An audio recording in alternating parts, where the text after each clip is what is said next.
It is amazing to have Richard Goldfarb back again with us today.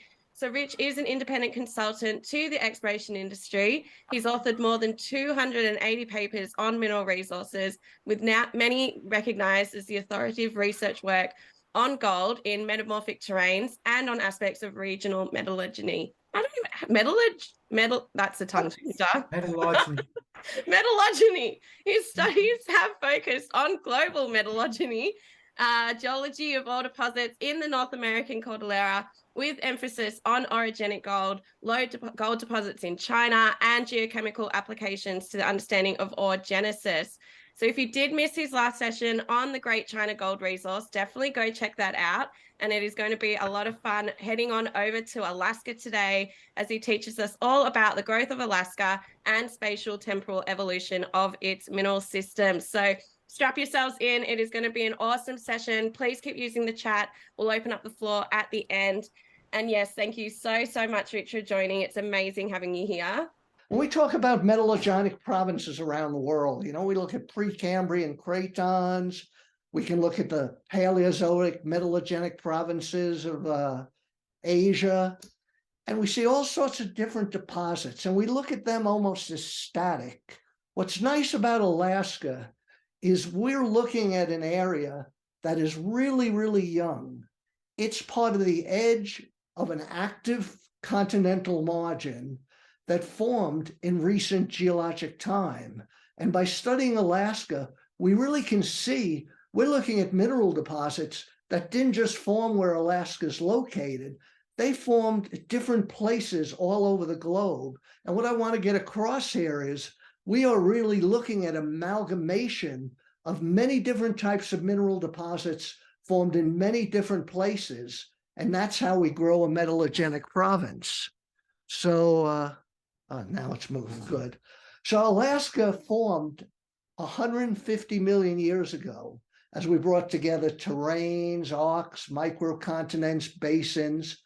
But even though Alaska is only 150 million years old, the mineral deposits in Alaska are as old as 600 million years because they represent pre, syn, and post-accretionary deposits. And so in Alaska, we're looking at an area that has a lot of deposits that are older than Alaska, and we're also looking at issues that we see worldwide when we talk about resource development. We're talking about issues of sustainability. And in Alaska, because of the remote country, a lot of the economics relates to accessibility, and a lot of the social environmental issues relate to tourism versus economics. Okay, if we look at Western North America, this is what's called the Cordilleran origin of Western North America. And can you see my arrow, Jessica, when I move it? Good. Western North America, the Cordilleran origin, is made of dozens of terranes that have come from far away, as well as have traveled along the edge of the continent for the past 180 million years. And Alaska, except for this small piece of east central Alaska, is almost all allochthonous terranes, all far-traveled terranes. And basically, most of Alaska is dominated by a few large terranes. There's a terrain called Arctic Alaska. That's the Brooks Range. That's the northern part of Alaska. There's also the Yukon-Tanana terrain, which was part of the Paratoctonus, the turbidites just off the continental margin. And this terrain has moved along the margin, but is fairly local. And finally, there is Wrangellia terrain, which is a very far-traveled terrain with a lot of mineral deposits and a long history. And then we move into the accretionary prisms to the south. And I'm going to be talking about these different terrains, their mineral deposits, and how they came together. And as all these pieces came together, they've also closed a lot of flysch marine basins between these that also host lots of different mineral deposits.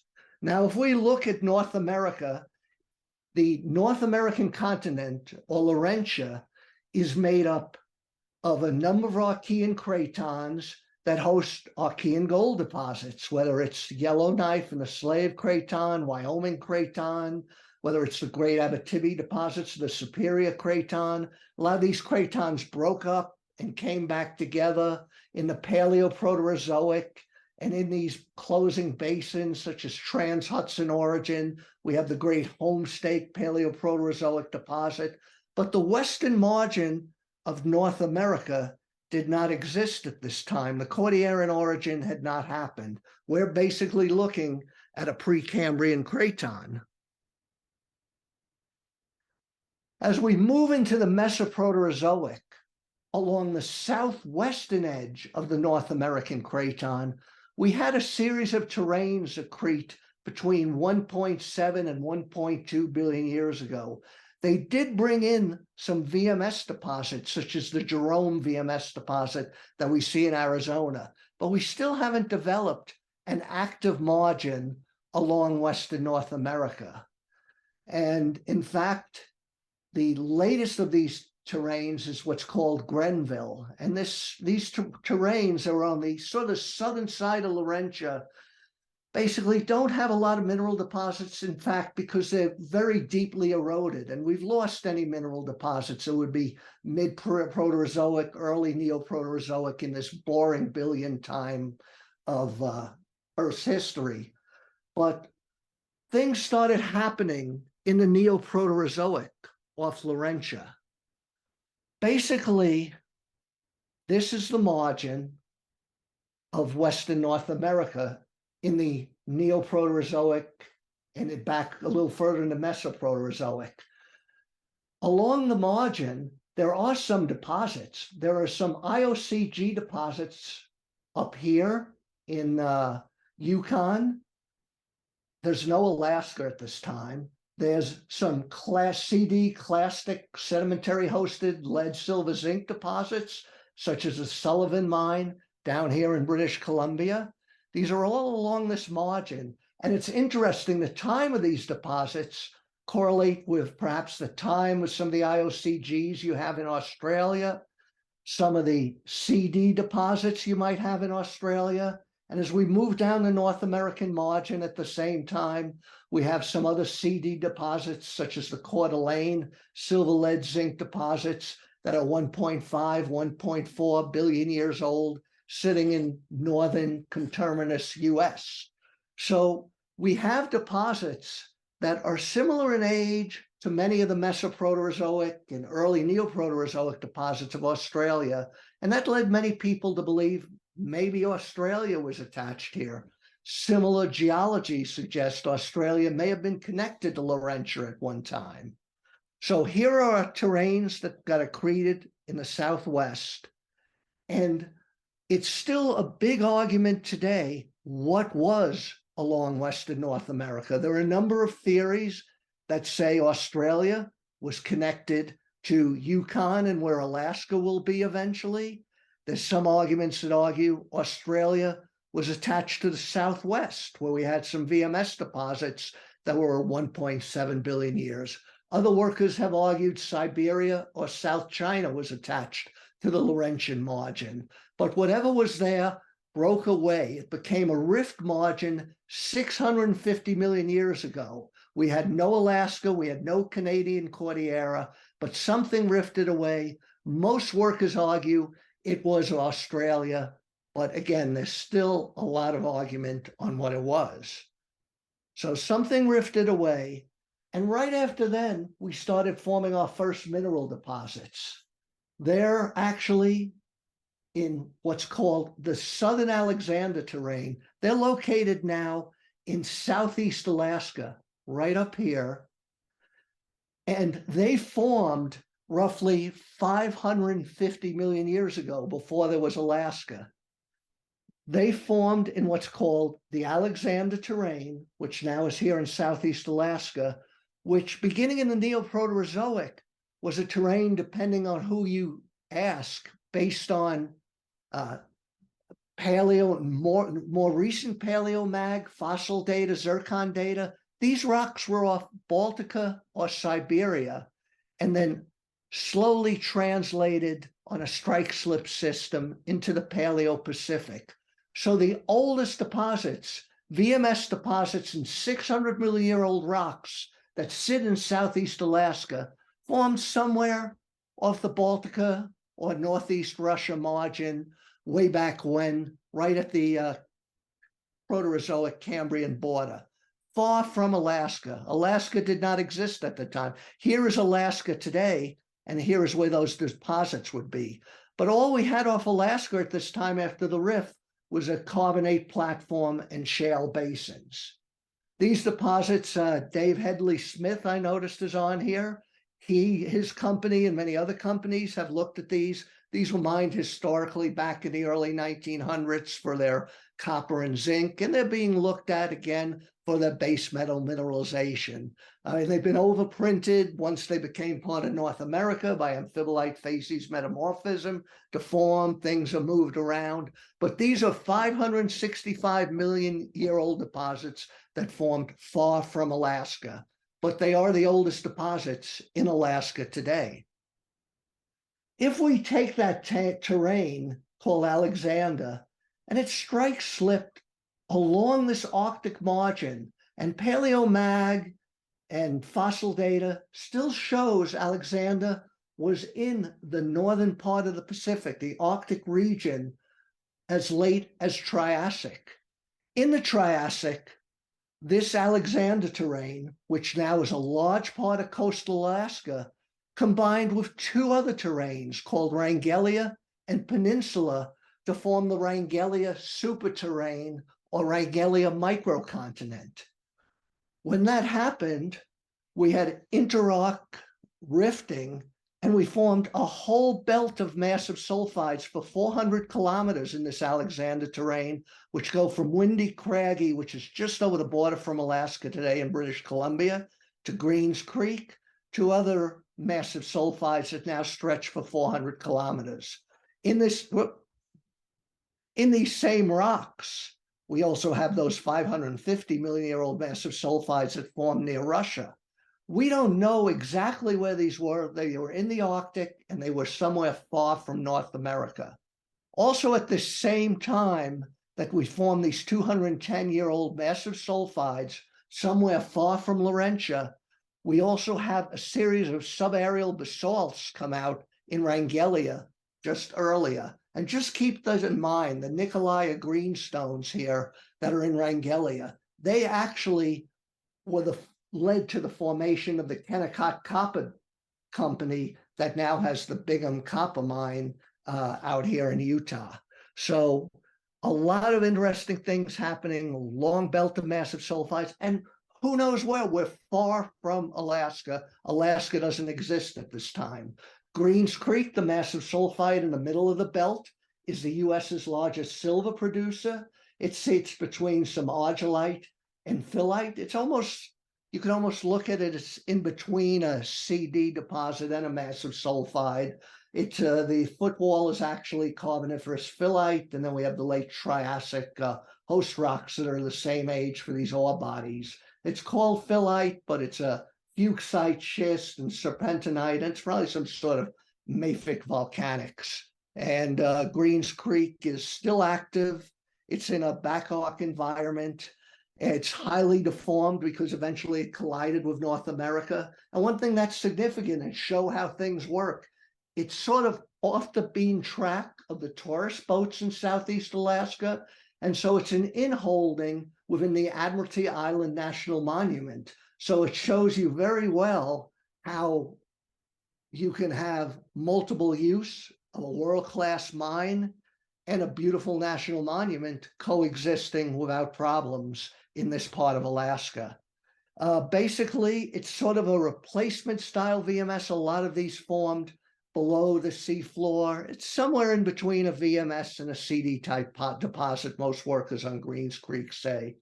On the right side of the screen on this diagram, you can see on the north side of this massive sulfide belt in Wrangellia is the Windy Craggy deposit. It's the world's largest Beshi type massive sulfide. It's huge. It's just over the border in British Columbia. It's a massive copper cobalt ore body, but this is in an area that's a provincial park in Canada. There's a lot of boats that go through, a lot of rafts that go through there that would see if there was a mine there, and this area has been closed to mining. It's more a classic VMS deposit with stringers below the massive basalt that hosts the windy craggy ore. And we can go south below Greens Creek in the same belt in Alexander terrain, and we see the only barite mined in Alaska on a little island out there. Now, there are bigger barite deposits around Alaska, but they're not as accessible because so much of Alaska is remote. So the only barite mined in Alaska is from this small island. It's not the greatest resource, but because of accessibility, it's more economic. So that's something in Alaska that you see. The accessibility helps define the economics of mining. And so we have this amazing belt formed far from Alaska. So while this belt was somewhere off Laurentia, Laurentia was a carbonate platform, as well as shale basins adjacent to the platform off Laurentia, after Australia would ever rifted away. And in these shale basins, we form in what's Yukon, right adjacent to present-day Alaska, all these extensive CD, zinc, lead, silver deposits, such as the largest one, which is Howard's Pass, in this very anoxic basin. So this is what remains after Australia would ever left and went away from here. So we were forming these throughout the early and mid-Paleozoic, while that Wrangellia superterrane was somewhere thousands of kilometers away. Just offshore of those shale basins, we started having a turbidite and volcanic sequence called the Yukon-Tanana terrane. There was a Yukon-Tanana terrane along the margin, and a series of other rocks that pulled away and developed oceanic arcs. And off the Laurentian margin, during the middle to late Paleozoic, we opened an ocean that was 2,000 to 3,000 kilometers wide called Slide Mountain. When we opened this ocean, we had a series of rift-related volcanogenic massive sulfides form, both in the parts of Yukon-Tanana terrane that rifted away, and in Alaska rather than Yukon, it was more autochthonous. Yukon-Tanana terrane didn't move away, and the rift-related VMS deposits such as Bonneville and Delta along the Denali Fault system now actually formed in the continental margin. So we formed VMS deposits in the mid-Paleozoic, both on the continental margin and away. And then during the Triassic, we reclosed this ocean and this terrain came back together. Now, the deposits that formed in Alaska during this time were related to alkalic magmatism. They were related to peralkaline rhyolite.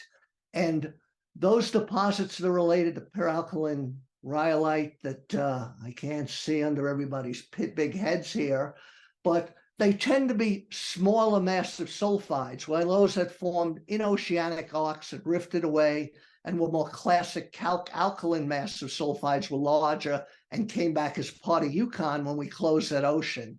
But the deposits here in Alaska are much smaller. There's a whole string of massive sulfides within the pyrochtonous Yukon-Tanana terrane, but they're also very remote. So they've been looked at for the zinc, lead, precious metal content, but they have yet to be mined and probably will not be.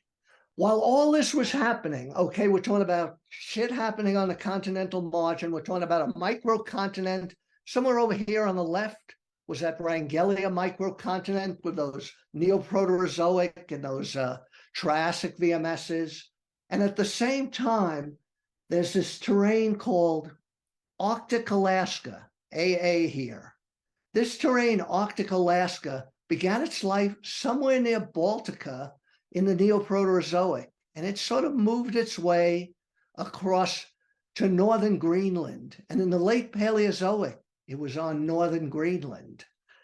And it represents oceanic rock, shale basins, carbonate platforms that were up here. Alaska still did not exist. There was still a passive margin to North America.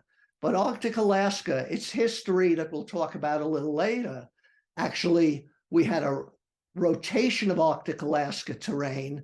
So it sort of turned 60 or 80 degrees, formed the Brooks Range, which is the northern range in Alaska today. This happened 150 million years ago, and then formed a backstop for terranes to move up and form Alaska. And this is where it sits today. But in the middle to late Paleozoic, it was sitting north of Greenland. And that's where deposits such as Red Dog, the world's largest zinc deposit, formed. In this Arctic Alaska terrain north of Greenland, we had a large carbonate platform, and in there we had an anoxic basin. We had some volcanic activity in it, but this Red Dog really reduced basin, which was protected from clastic sediments on three sides by the carbonate platform. So it was filled with organic matter.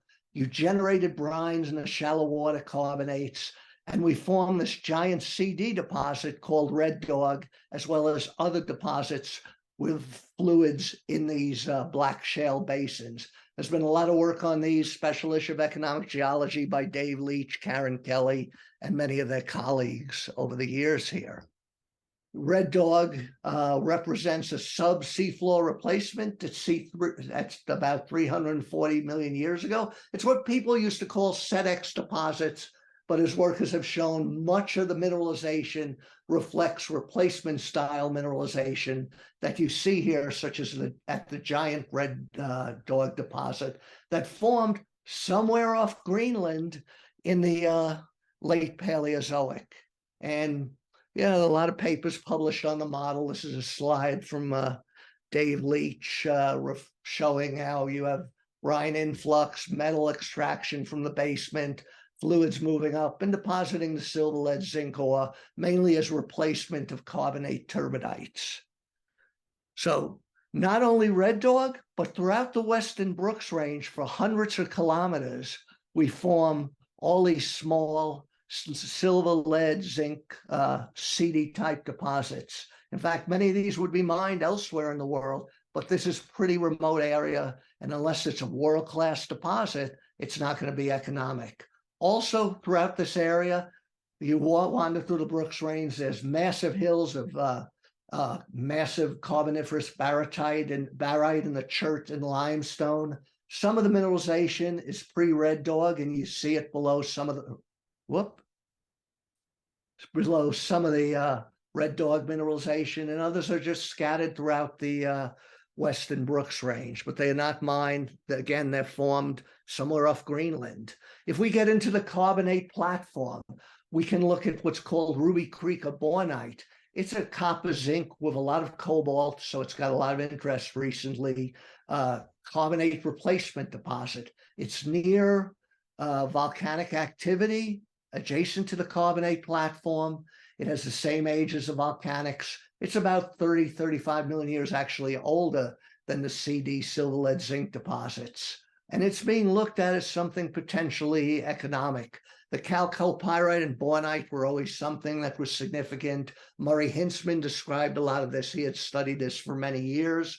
But now with the cobalt that's sitting in the pyrite rims here, there's a huge cobalt resource. And so that's being looked at in the dolostones here in the replacement type ores in the carbonate platform. And also adjacent to these, what's being looked at are some of the VMS deposits that are the same age as the carbonate replacement. They sit in these back arc basins. They're copper, zinc, silver VMS deposits that sit in these basins associated with bimodal volcanism, relatively shallow water adjacent to the carbonates. And again, all this happened before Alaska exists, somewhere off Greenland. And just some examples, you can see how remote much of this area is, and that's why things have yet to be mined there, and who knows if they will or not.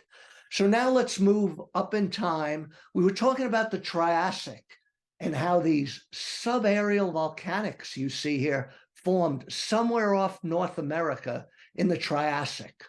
Well, beginning about, depending who you ask, maybe 120 million years ago, this Wrangellea supercontinent collided with North America. There's still a lot of controversy how it collided.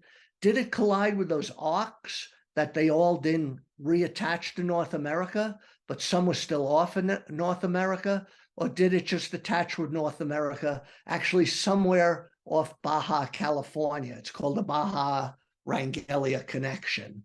What is significant, though, even though we don't know the exact latitude where Wrangellia finally collided with North America, we do know that when Wrangellia collided with North America, this Nikolai greenstone, which has 160 ppm copper, high background in copper, fluids, meteoric fluids moved through the greenstone, leached copper and silver, and formed the historic Kennecott copper deposits that sit in the limestone above the greenstone. And this formed the famous deposits that were mined 100 years ago that actually started the Kennecott Copper Company. This was their first mine, and the age of the copper is still poorly understood. Most workers think it's probably early Cretaceous, something to do with the collision circulating surface waters.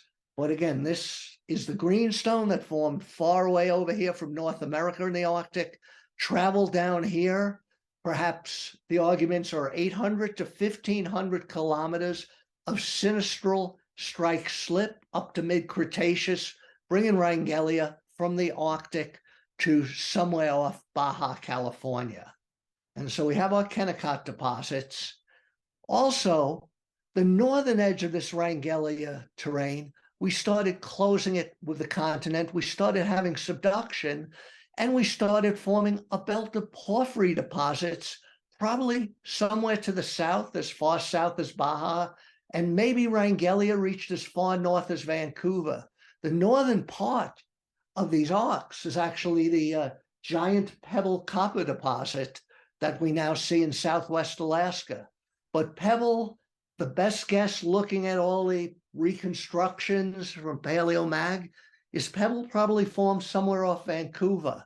It didn't form where it was in southwest Alaska, but formed on this arc somewhere off Vancouver, and eventually we close this Flysch Basin.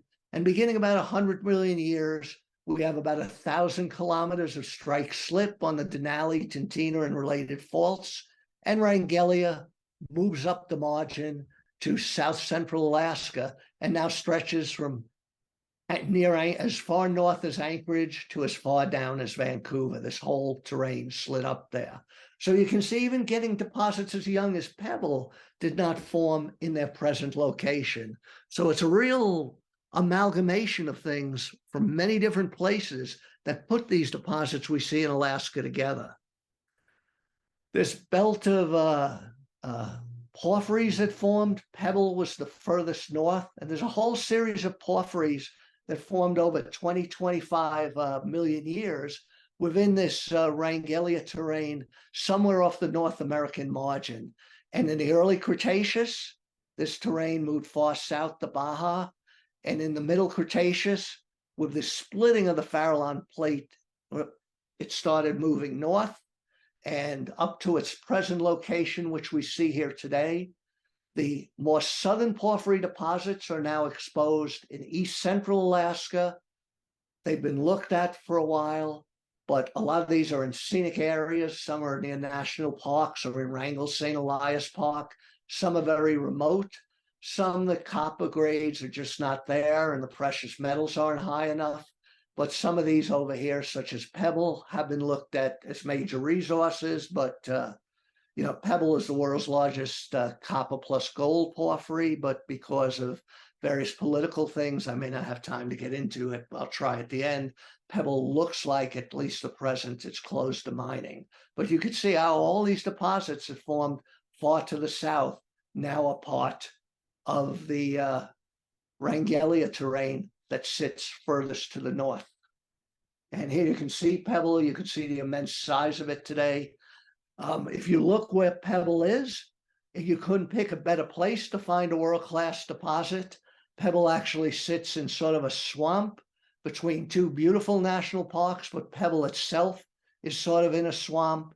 But actually, there was a fishing lodge here, and at the time the a senator from Alaska, his best friend had the fishing lodge, and he got people all riled up. And this probably could be mined without huge environmental issues, but once things started, it got a bit out of control, and who knows what will happen with Pebble. Pebble has two zones, a west and the east zone. The east zone actually is much high grade. It's dropped down. It's part of a graben, and it's under about 1.5 kilometers of young late Cretaceous flesh.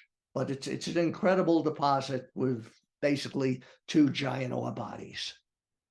The deposits in the Brooks Range, you can see, are much more remote, and not in the Brooks Range, in the eastern Alaska Range. The eastern part of this porphyry belt are much more isolated. The big ones are Orange Hill and Bond Creek.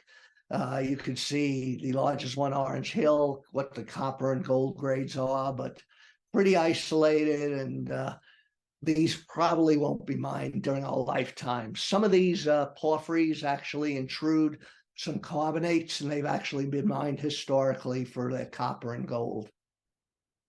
Alaska started to get together, though, 120 to 110 million years ago. We started having subduction of a Paleo-Pacific plate here. We had a slab rollback. Wrangellia is still anyone's guess. Still lots of arguments among the geophysics exactly where it was. But we started having subduction under the Yukon-Tanana terrain, that's autochthonous in the Fairbanks area. Then we had extension after that, and we had subduction with just extension and not a lot of compression on the western edge of the Brooks Range in what's called the Seward Peninsula. And in these areas, once we started having this subduction and collisions, we form two huge gold provinces, the Fairbanks Goodpaster province and the Seward Peninsula province, where Nome is located. A few things stick out. These are the oldest orogenic related gold provinces in Alaska that formed as you started growing Alaska and started having terrain collision, significant metamorphism to produce a metamorphic type fluid. Also, these are areas we have significant placer-fields. When we look at younger gold deposits near the coast, we don't have that. Perhaps it takes 100 million years or so to erode enough of a significant lode field to have productive placer fields, which were mined historically. So let's look at these two areas where we develop orogenic gold provinces. First, let's look at East Central Alaska, where we have subduction. We have lots of orogenic gold deposits in the Fairbanks area that were the source, all these diamonds here, were the source of 6-7 million ounces of placer fields. In addition, in the exact same age is Fort Knox, which is the classic intrusion-related system, where we're looking at low-grade gold in the cupola to a reduced pluton. I'll talk about both in a second. And also nearby in an area called the Goodpaster mining district, we formed 15 million years earlier, the Pogo deposit, which I'll talk about. Fort Knox in Fairbanks is the classic intrusion-related deposit. It became economic because it was an area where people wanted mining, where there was a workforce, there was power force, there was a road right to it. And basically, unlike porphyry deposits where you have shells related to whole intrusion, these intrusion-related gold systems are low-grade low-grade sheeted veinlets in the tops, in the cupolas to these intrusions. And the one that's mined in Alaska is Fort Knox. There's more in Yukon that are being mined. They're low-grade, 0.6 grams per ton, sheeted quartz calcite, quartz K feldspar veins, 92 million years. Some people call them pegmatites because they have K feldspar. That's wrong. These are simply gold-bearing quartz veins that have K feldspar. Also, all those smaller orogenic gold deposits that contribute to the alluvial around Fairbanks are northwest shears, and they cut the Fort Knox intrusion, and they're higher grade zones in the intrusion, and they upgrade the intrusion from 0.6 to 0.9 grams per ton and made this economic in the first place. There always seems to be little burps and reduced intrusions, tin tungsten intrusions. And when you have everything right, maybe you can mine these intrusion-related gold systems. All the Orogenic gold deposits in the Fairbanks area, although there are many of these and they contributed large placer endowment, none of these were large lode producers. The biggest were 100 or 200,000 ounces. We can move south of the Fairbanks district, where we have Fort Knox and all the surrounding orogenic deposits. And 15 million years earlier, we formed the Pogo deposit.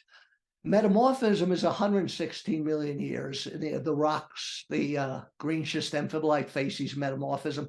Pogo formed 105 million years, which led many people to say, oh, it's like Fort Knox, it's intrusion related. But it looks nothing like an intrusion related deposit.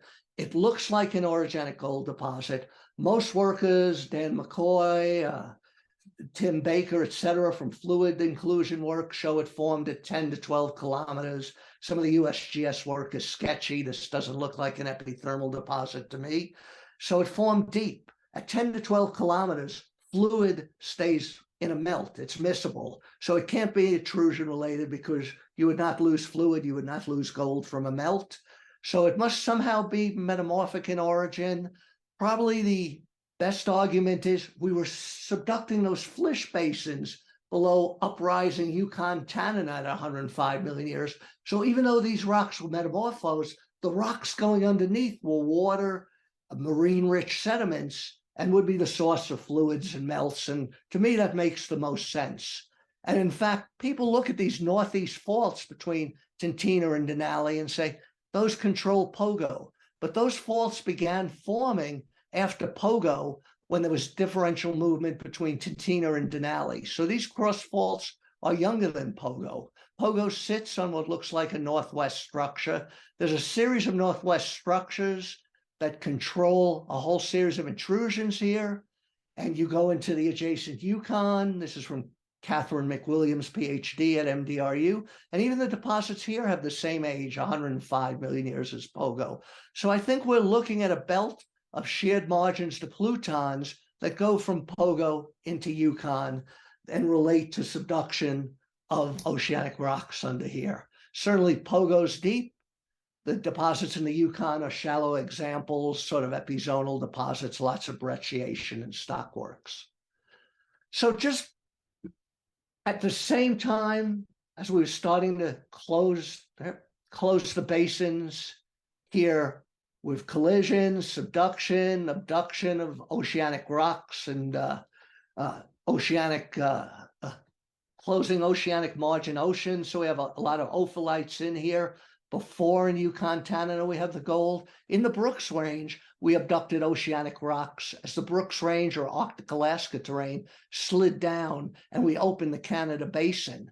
We abducted oceanic rocks on the Brooks Range. We had blue schist facies metamorphism. It was moderate pressure, low temperature.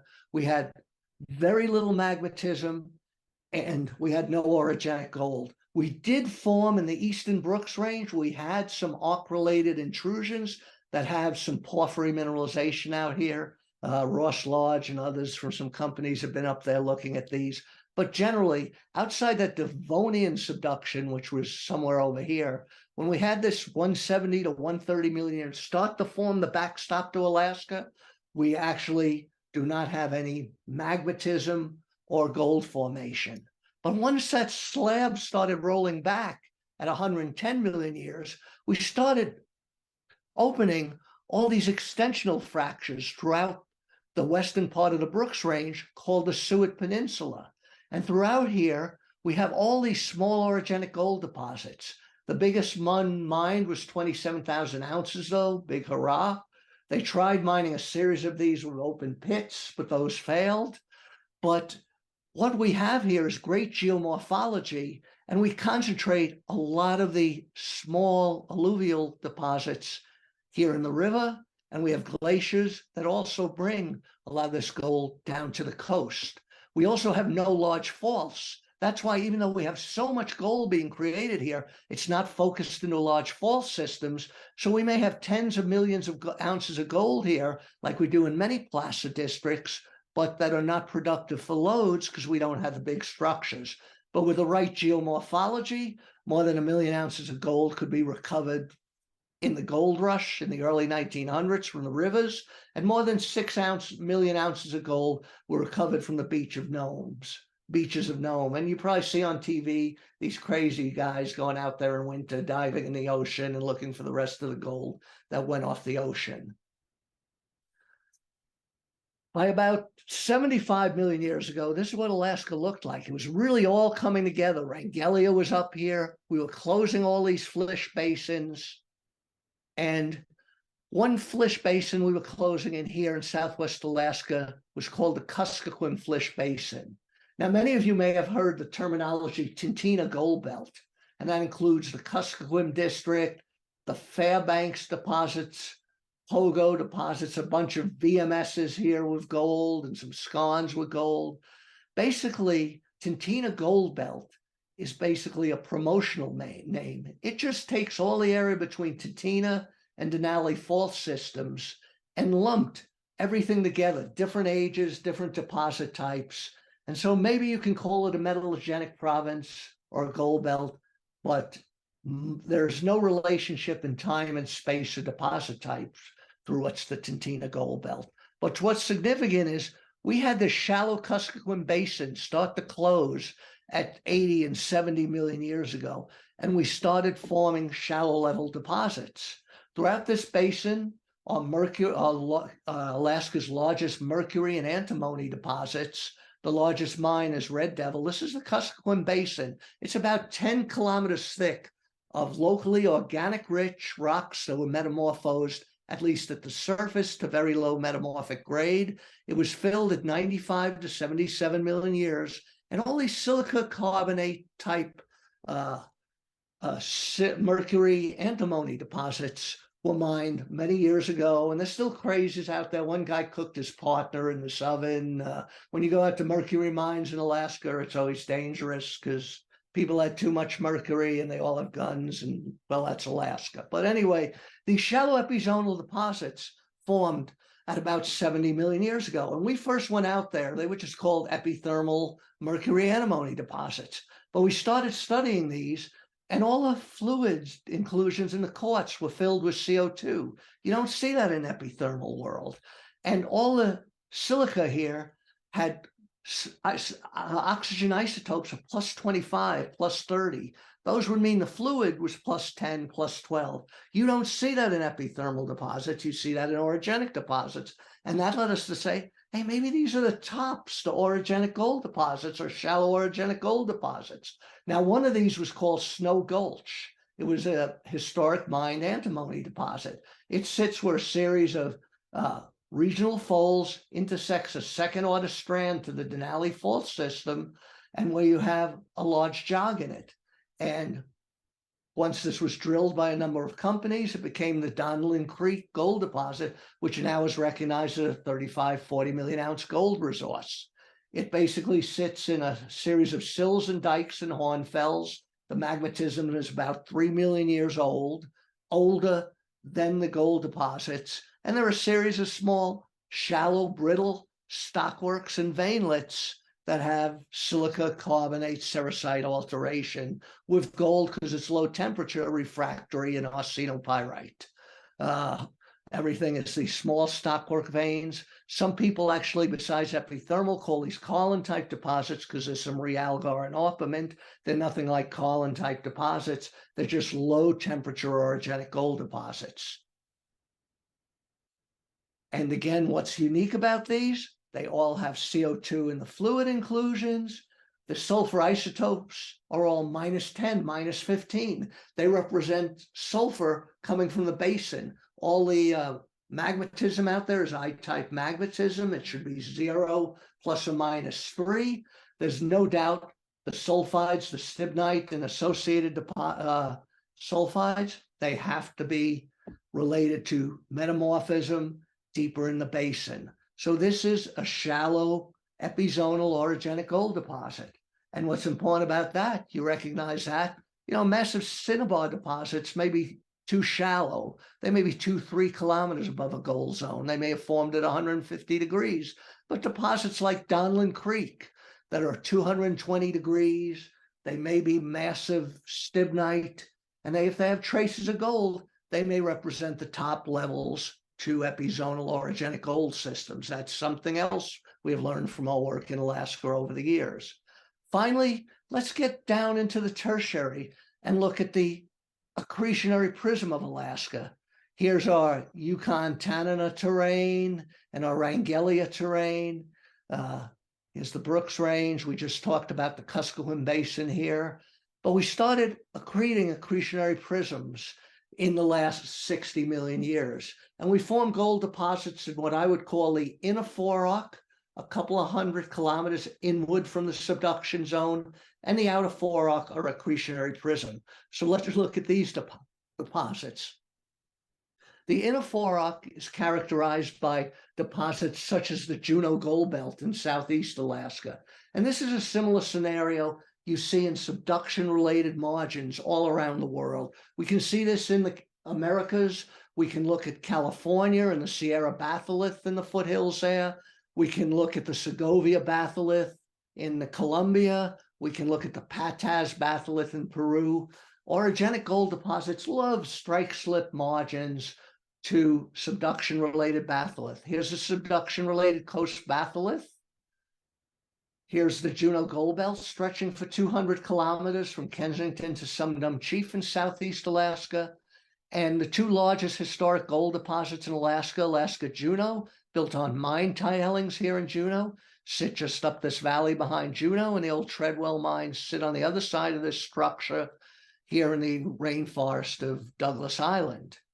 These deposits all sit in green schist facies metamorphic rocks. Here's that structure. They sit in high and low-grade parts of the green schist in a Barovian metamorphic sequence like classic orogenic gold deposits. This structure, though, goes for another 500-600 kilometers throughout southeast Alaska and into Canada. No gold deposits. Why only along the northern quarter? Well, when we get further south, we're deeper into the core of the orogen. It's been uplifted. We're in high-grade metamorphic rocks. We would have lost any gold deposits. Again, the gold-green schist association is important. And along this belt, we want to look for structural traps. We can go to the Great Alaska-Juneau deposit for size. Here's the old adit. You can see it here. You can see these metagabros, 200 million years old, close to 55 million year old gold mineralization. They're preferential competent hosts. We can go across the structure to the old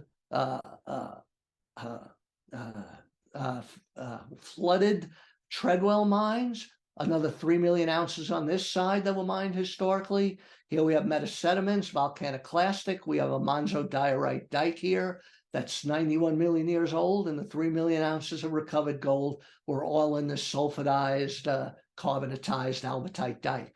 We're looking for favorable competent hosts.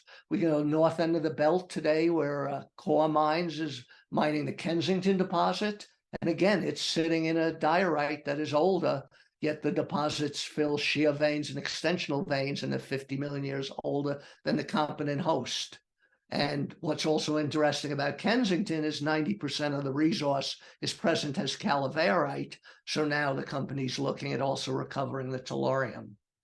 So the key thing is you date these deposits and up and down the belt. This is something we published in Nature or probably 30 years ago now. All the mineralization, the extensional veins, the fault fill veins, fitting with the Rick Simpson sort of fluid cycling model, all had the same age, 53 to 56 million years old, along the sheared margin to the batholith that formed at 72 to 48 million.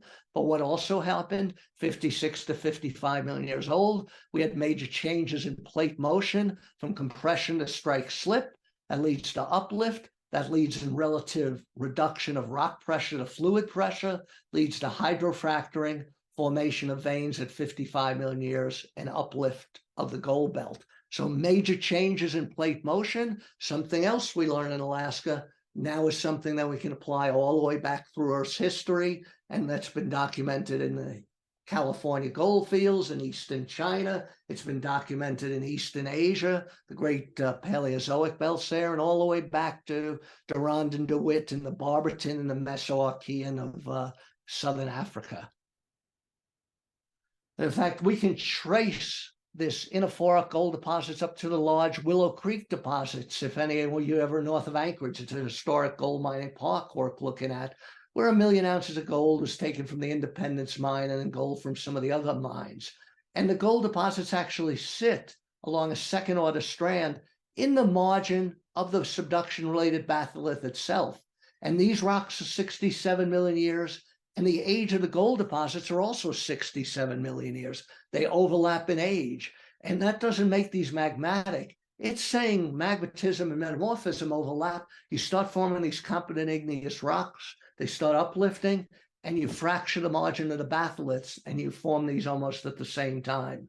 The Great Grass Valley deposit of the Sierra of Northern California, same story. So correlation ages does not mean anything about genesis. Now, just briefly, the outer forearc or the accretionary prism. We also have orogenic gold deposits there along the margin of present-day Alaska.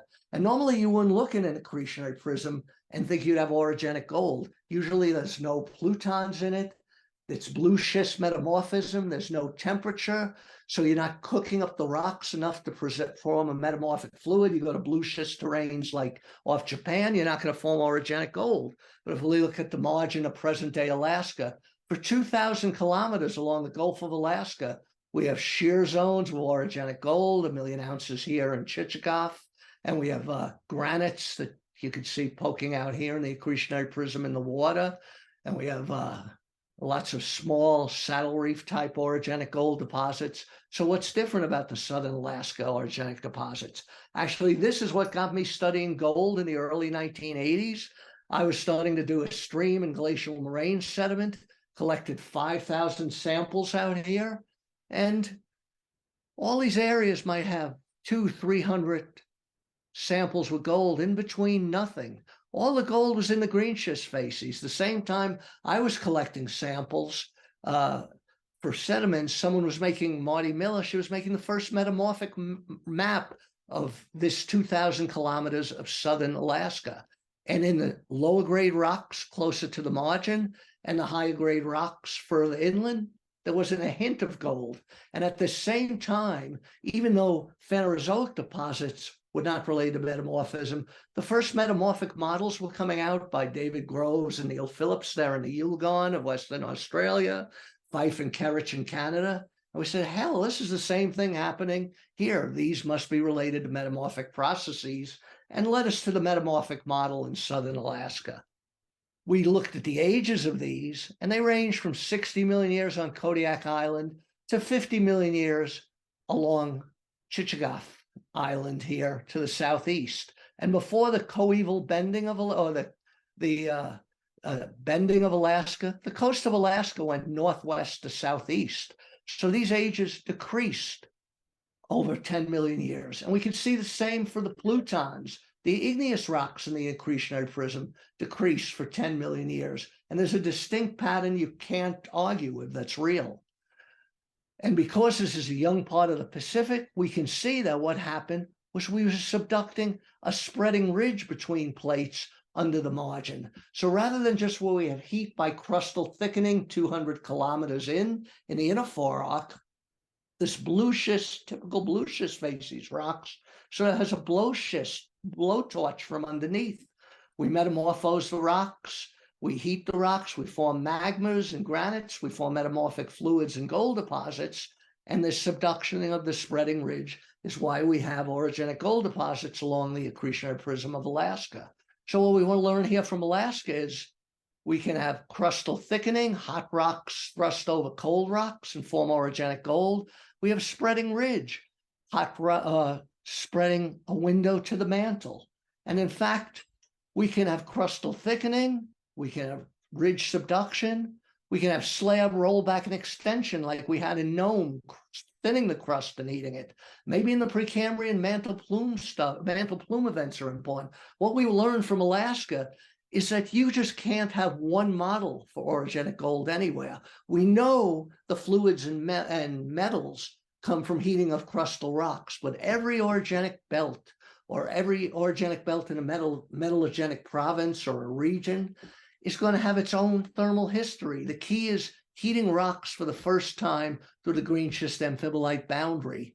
And as we see in Alaska, we can do that in many different ways. So you can't just take one model from somewhere and apply it elsewhere. You have to understand the geology and tectonics of your area. And finally, one last thing from the margin of Alaska. There's a lot of arguments that maybe the mantle is important for orogenic gold, just like porphyries. If you fertilize the continental lithospheric mantle, you can form orogenic gold. But lots of geophysics off western North America, both California and Alaska, show these gold districts I just talked to you about, the inner forerock, the outer forerock. They're all built on just oceanic crust, subducted marine sediments, and the top to marine crust. And North American plate that would have been fertilized, the continental lithosphere, is inland of these accretionary prism type and forerock type strike slip gold deposits. So if you want to have fertilized continental lithospheric mantle for orogenic gold, that's fine, but it certainly doesn't work here in Alaska. Finally, Alaska is present day. It's active along the margin. We have a lot of earthquakes, and we developed our also active arc of the Aleutians. We have a continental arc, and we have a very active oceanic arc that extends from Alaska down towards Russia. And we also have strike slip still in Southeast Alaska, where we have strike slip and extension or transtension in Southeast Alaska. We have a lot of different magmatic events. We form this evolved molyporphyry called Quartz Hill. It's a world-class molyporphyry, but it's also closed to mining because it's in a national monument.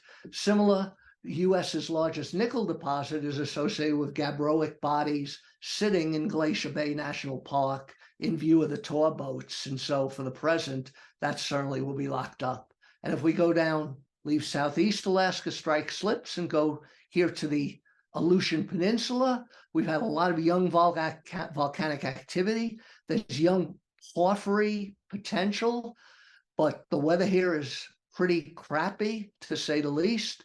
There's an epithermal deposit, the only epithermal deposit mined in Alaska, called the Apollo Gold Deposit, was mined 100 years ago on this island off the Aleutians, and it's being looked at again. A lot of volcanic activity. Here we're working in the volcanics of the Valley of the 10,000 Smokes. Lots and lots going on with young volcanic activity and potential for young epithermal and porphyry deposits. So to summarize, mineral deposits are as old as 550 million years in Alaska, and deposits that are older than 150 million years formed far from Alaska. They may have formed, some of these formed off Russia and Baltica and Greenland, especially the deposits that we now see in northern Alaska, and some of those that we see in southern Alaska. Some of those other deposits in southern Alaska formed far out in the Pacific Ocean in Wrangellia. And then as Alaska came together, we start to form the deposits that relate to the collisions and growth of Alaska. I just want to leave with a few things.